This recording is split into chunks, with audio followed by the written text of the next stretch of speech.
Hey everyone, so we're coming back with another one here, and here we're going to be focusing on our shower drain and our sloped mortar bed. So first thing I did here was expand the roughed in 1.5 inch drain line to a 2 inch, which is what most bonding flanges will have for the shower.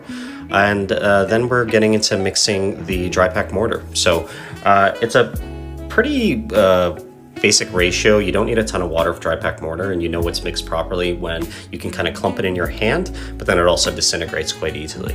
So as you can see here, first thing I was doing is filling the original cavity, which caused the Schluter shower pan to actually fail. There was a big void underneath the drain, which in the end resulted in someone putting too much weight on it and it breaking, which obviously ruined the waterproofing.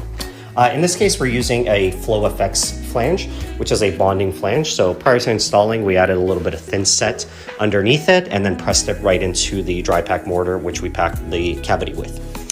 When you're doing a sloped mortar bed, first thing you want to do is determine what your level surface is on the perimeter. So I used a level and marked a line all around 4 sides of the shower base. And that line was really based on the height of the flange. So what you're looking for is about a 1/4 inch of slope for every 12 inches.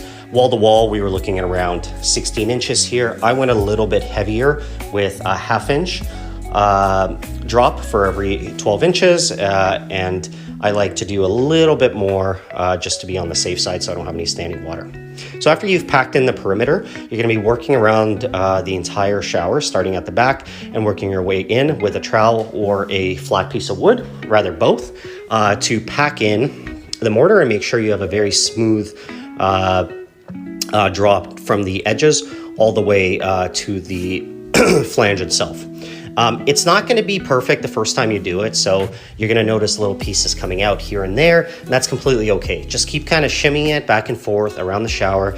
You'll start removing material, have to add some back in, and it takes quite a bit of time to do this properly, and you always want to be making sure that you're checking your level, that you haven't affected the perimeter, as well as making sure that your slope is consistent where it needs to be.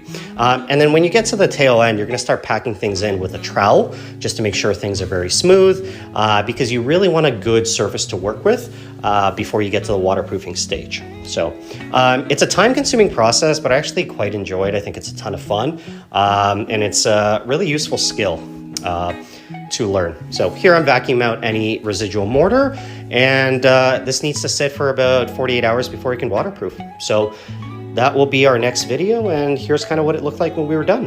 And I'll catch you all in the next one.